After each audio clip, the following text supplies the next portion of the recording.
Can you tell us why or what kind of God would allow approximately 32,000 virgins to be raped, according to Muslims? Numbers 31. Let me know if you want me to read the scripture or anything, or if you want me to. Okay, no, that's fine. I have it here, Numbers Okay. 31. Um, yeah, so first of all, they're reading the notion of rape into this, and one of the things I often observe is you often learn a lot about people by what they see. People have a remarkable ability not to see something that's there and to see something that's not there, right?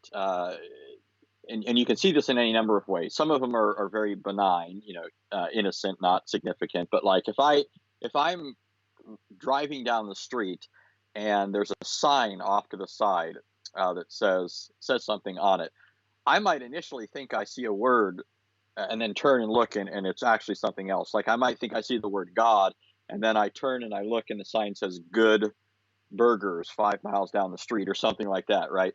Part of what that reflects is just that I'm usually thinking about the Lord, right? Or the Lord is important to me. So just this kind of sign off to the right will uh, just sort of from my peripheral vision, I might initially think that it says God. I turn and look, and it just says the word good, right? Well, you get that kind of thing. People do that all the time, right?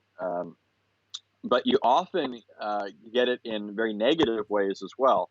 And here, what I'm suggesting is Muslims who are familiar with their own sources, with their own book, their own prophets' practices, where you do in fact have rape, even though they often try to smooth this over and make it look better, but they know in their own heart of hearts that these are very desultory things, unsavory things that their prophet did. So when they read the Bible, they're reading it through Muslim lenses. Just like a person who's jaundiced, right, sees things in yellow. Muslims look at the scripture through jaundiced eyes, and so when they come to a text like Numbers 31, they read it in a Islamic fashion. They don't read it for what it is in its own context. But let me read the passage and just show how many things that they're not understanding here. In Numbers 31, it says, "Then the Lord spoke to Moses, saying, 'Take full vengeance for the sons of Israel on the Midianites. Afterward, you will be gathered to the people.'" So here, notice that this, to begin with, is something that God is telling them to do as an act of vengeance. In other words, God is using Israel as the instruments of his wrath against the Midianites. This presupposes that the Midianites did something, right? This is a divine judgment. God is now authorizing or deputizing, if you will, Israel as his people, as the instruments of his wrath against the Midianites. So this is divine judgment that's in view, and Israel is going to be the agents by which God carries out his judgments. So again, it presupposes a backdrop of some kind of flagrant thing that was done by the Midianites that brings down this kind of judgment. So then in verse 3, says, "Moses spoke to the people, saying, 'Arm men from among you for the war, that they may go to war against Midian to execute the Lord's vengeance.'" There it is again, the Lord's vengeance on Midian. "1,000 from each tribe of all the tribes of Israel you shall send to the war." So there were furnished from the thousands of Israel 1,000 from each tribe, 12,000 armed for war. Moses sent them 1,000 from each tribe to the war, and Phinehas, the son of Eleazar the priest, to the war with them, and the holy vessels and the trumpets for the alarm in his hand. By the way, a lot of this, here you have Phinehas, the son of Eleazar the priest. One of the things this is noting here is that by having Phinehas the priest and others go with them with the holy vessels, it indicates the nature of this as God's judgment. Here are the priests involved in this, right? So this is a holy thing that they're engaging in. It's God's justice that's being exacted against the Midianites. So again, the note of justice is sounding throughout this text. This is a response against the Midianite evil. So verse 7 says, "They made war against Midian, just as the Lord had commanded Moses, and they killed every male." They killed the king. Now this is where people start, perking their eyebrow. This is where Muslims, their inner, perversity starts to read itself into the text. It says to kill every male. Okay. Then in verse 8, it says they killed the kings of Midian along with the rest of their slain, Evi and Rechem and Zur and Hur and Reba, the five kings of Midian. They also killed Balaam, the son of Beor, with the sword. The sons of Israel captured the women of Midian and their little ones, and all their cattle and all their flocks and all their goods they plundered. Then they burned all their cities where they lived and all their camps with fire. Okay, and then it goes on. And then it goes on to talk about, I'll just skip down to verse 13. It says, Moses and Eleazar the priest and all the leaders of the congregation went out to meet them outside the camp. Moses was angry with the officers of the army, the captains of thousands and the captains of hundreds who had come from service in the war. And Moses said to them, have you spared all the women? Behold, these caused the sons of Israel, here's the critical line, these caused the sons of Israel through the counsel of Balaam to trespass against the Lord in the matter of Peor. So the plague was among the congregation of the Lord.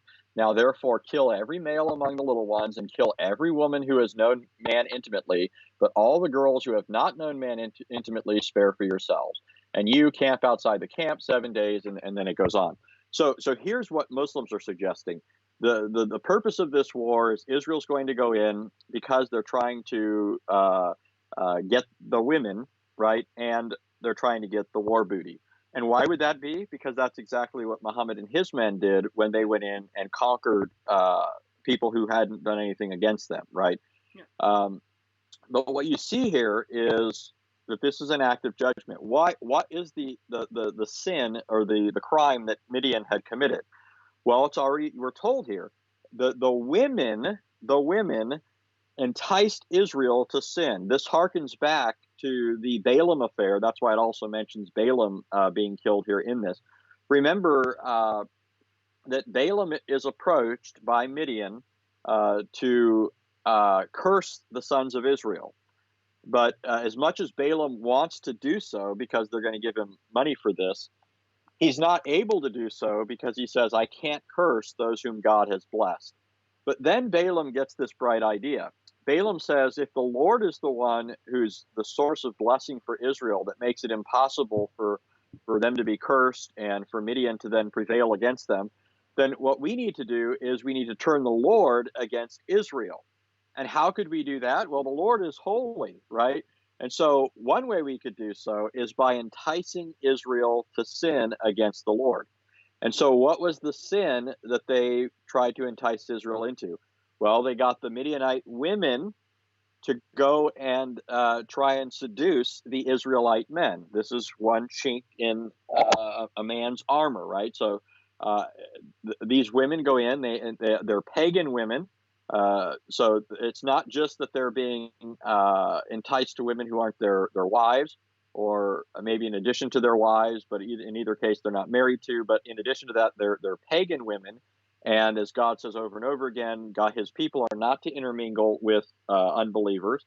And part of the reason for that is because they will also draw their hearts away to their deities, to their false gods, because men will try to, please them or what have you. So, and then of course you have the fact that when a man and a woman have relations, they are in some sense becoming one flesh, right? Just like we learned in Genesis 2. Yeah. Paul tells us in Corinthians that when a person unites himself to a harlot, he's becoming one flesh with her. And how can a person who is the temple of the living God then join himself to a prostitute, the servant of an evil God, of a false God? And so this is the heinous nature of the sin. And it was the women in particular who were the instruments or the agents enticing Israel into this act. This is why God says then to kill the women, all the women who knew a man, right? It's specifically the women who had relations with men who are targeted here. The men too, because they're the fighting men. They're the ones that are behind this in many ways, and are ultimately seeking to waylay Israel and do them in. And so, as a matter of just fact, what this leaves then are all the virgin women and the children, right? Because they hadn't sinned. They weren't complicit in the act. And so what are these women now going to be doomed to never be able to be married, to never be able to be provided for. In an ancient culture, these women wouldn't have been able to easily get along on their own. I mean, there are any number of difficulties facing a woman in the ancient world. And in any case, even apart from those things, it's a natural desire on the part of anyone to be married. So my point here is simply that these women are by default left alive because they weren't involved in the sin, in the crime. And God is saying that these women then are free to be incorporated into Israel. This is actually now a blessing in this way, because now they're being able to have full status in the Israelite community. They're not being kept as slaves. They have the right to be joined to an Israelite man and have the full privileges of an Israelite woman. So that would be my answer to that question. Okay, so there is nothing in this chapter indicates that there is rape going on. It is just because the tradition of Muslim mind is that's what Muhammad did. Therefore, we would expect um, people before Muhammad to practice the same thing. Therefore, like their hearts and their minds are dirty or Yeah. inclined towards wrong way.